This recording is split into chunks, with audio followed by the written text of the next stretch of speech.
As we make the transition from Andrew, Denny McCarthy is settling into the chair next to us right now. Good to see you, my friend. How you holding up? How you feeling? I'm a little tired after last week. That's all you want in a golf course at Oakmont. Wasn't very sharp, and you're going to pay the price for it there. Haven't really been sharp the last couple events, so I'm going to go try and dig it out of the dirt here on a Monday afternoon and try and find a little something. It's a complicated question, I realize, but what do you feel kind of flows and ebbs with that? Is it always something technical, or could it be something as easy as now you're in the heart of the season, maybe you're just tired? I think it's a little bit of fatigue. It gets late. We start playing, consecutive weeks late in the year after majors, signature events, stretch of kind of some tough golf courses here in Memorial and Oakmont. And so, I think some of it is technical. I'm not a very technical person. Yeah. I think a little bit of trial and error helps me, trying a feel here or there, and then working off of that feel. And so I just got a little off. I'm not driving it as well as I would like right now. I've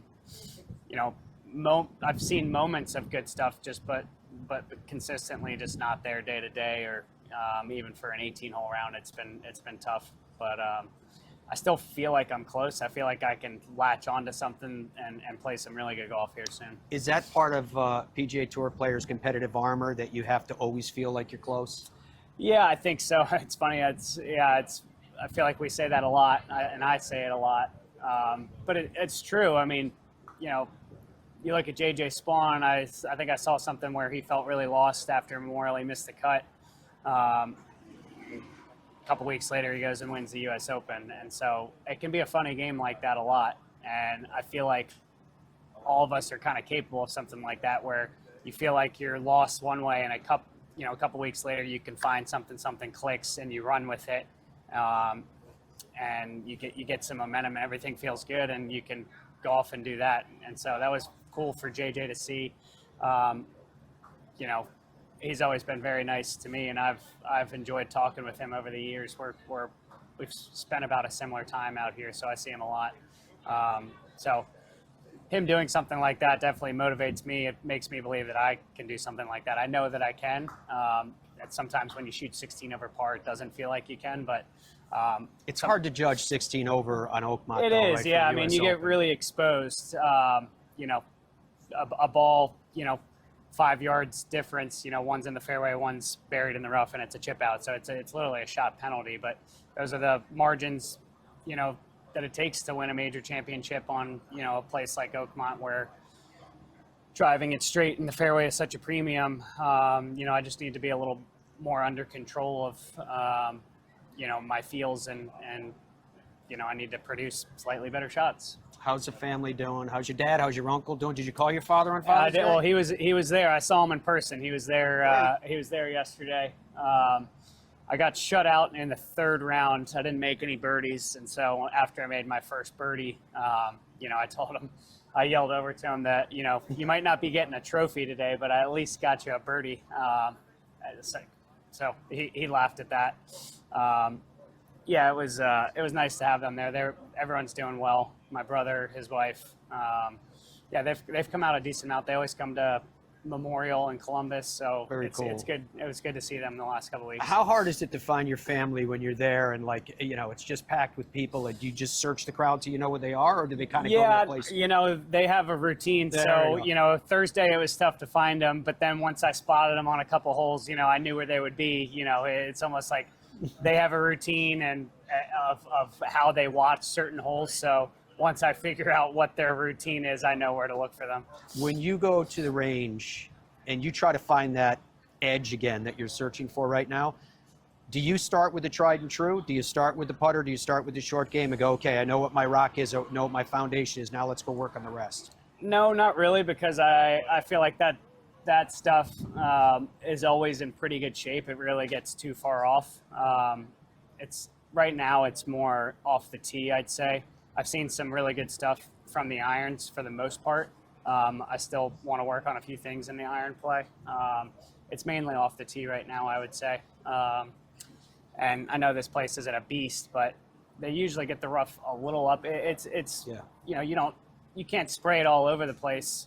You can get some good lies and still score from the rough here in places, but driving it in the fairway anywhere is where you want to be playing from. And so that's how you really attack a place like this is starting off the tee. So I'm looking forward to, this is what happens throughout the season.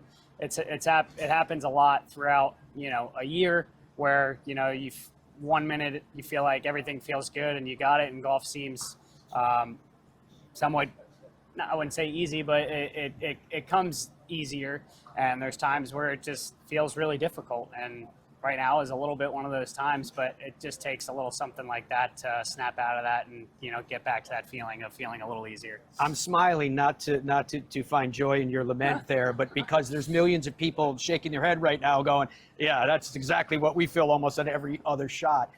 I have to tell you too, because you're my friend, I find it incredibly annoying that here you are saying, first of all, you're not technical. And when it comes to putting, all you guys are saying, like, if I ask you the secret of putting, I expect you're going to give me the same thing that the Dave Stocktons of the world and the Lauren Roberts of the world, and they all go, well, the key to good putting is to not try. Am I right or wrong? There's a little bit of that to that for sure. There's a little bit of it. I'd say when you feel like you're hitting good putts and they're not going in, there's a sense of trying harder or trying to be too careful. And I think freeing it up and caring less can help. I equate it to shooting a basketball sometimes. Like, I miss a shot, I don't think about what I did, I just keep shooting. And I might make a subtle adjustment without even really thinking about it. So you're reacting to target. Yeah, I'm reacting to target. Yeah, I've said it before, like, my instincts are really good, so I try and trust them. And when I don't, when I doubt them is when I get off, I'd say, on the greens. So that could just be aiming at you're hitting a big right to left bender. That feels, most people I would say underread them. This feels like I'm aimed too low, or I need to hit it too hard. I mean, you can maybe make it on that lower line, but it needs to be hit too hard. And like, my instincts tell me that when I'm setting up, I'm like, this feels like I need to hit it too hard, or I'm aimed too low. And so then I adjust and maybe like, that feels a little too high, or I need to hit it a little too soft. It might not get there. And then I kind of, this feels just right. Like, this feels like, and my instincts tell me, like, okay, this is the line for the proper pace. And it doesn't always work out like that, but if I can get to that place where I'm doing that and I can commit to something on each putt, I think that's people think that, I don't have a perfect stroke. And I don't always read the greens right, but I have really good intention and commitment to what I'm doing, which I think makes me a really good putter. Do you think any of what you just described, Denny, is a natural gift? I think maybe part of it, but I've played for so long, so much tournament golf, so much, like, my eyes just have seen so many putts, like, I've played so much golf, my eyes see so many putts. So like, it's just like, it's almost like a blueprint in my head of what, a 10-footer, a ball out looks like to me, like I've seen it. And sometimes other places can be deceiving and tricky, of what that might look like to you. But for the most part, you've got a baseline of what certain putts look like. And so it's funny, like, my eyes see a right to lefter really good from the other side of the hole. They see it good from the ball, but from the other side of the hole, I really get a good sense too. Left or righters, I see terribly from the other side of the hole. I see it much better from the ball side where I'm actually hitting it from. So sometimes I don't even bother. I see like way less break from the other side on a left or righter. And sometimes so I know my tendency is that. So if I actually see a break on a left or righter from the other side, I know that it's probably breaking more than I think. Or if I don't see that much break at all, like it might break some, or it's just weird. My eyes, to me, like a straight putt from the other side, I actually see it as like going a little right to left. It's just, my eyes have seen so many things, and I know it's what my tendencies are looking at certain putts. And I know that, and I trust that. And so I guess that's hard to teach, right? But it's just like I've done it so much where I understand what it feels like and what it's supposed to look like. It's classic. I guess I don't know. It's like it almost sounds like the rambling of a madman right now as you're going to all the different. It'd be like Steph Curry knowing if he's fading this way on a 3-pointer, he knows he needs to shoot it a little farther right. Like if he keeps drifting and shooting it, he's going to miss it It's left. instinctual. Right, exactly, correct. And What putter are you using? I've used the same putter for a while. I knew it. That's why I was getting at. Is great putters don't change putters. And sometimes I try and switch and get out of it, and sometimes it's intentional and sometimes it's not. But I always end up coming back to it because I've hit so many putts with it, and my hands know the feel of how many putts and I know its tendencies. Again, like my eyes have tendencies reading the greens, my putter has certain tendencies on certain putts, and so it's hard to get out of that because I know it so well. I'm comfortable with it.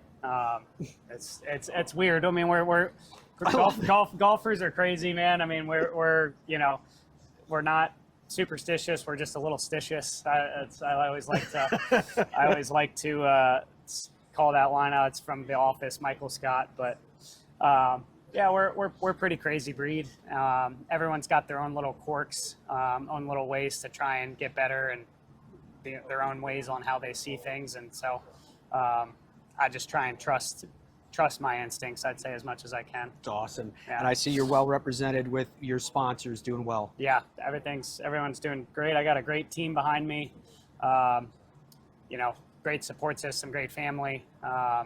Everyone's done an unbelievable job supporting me to be able to just come out here and hit a little white ball around. So, there's a lot of work that goes on behind the scenes. Sure. It's not just me, playing golf out here. And so I'm very appreciative of everyone that's behind me and on my team. It's awesome. I hope you find what you're looking for this week. Thank you very much appreciate for your it. time. Thank you. As ever. Okay, folks, when we come back, I want to go into the hearts and minds of what makes this event tick. There was a point in time, not all that long ago, that this event risked not even being on the PGA Tour calendar anymore, and yet here we are at the pinnacle of their existence as a signature event. We'll go down that road right after this.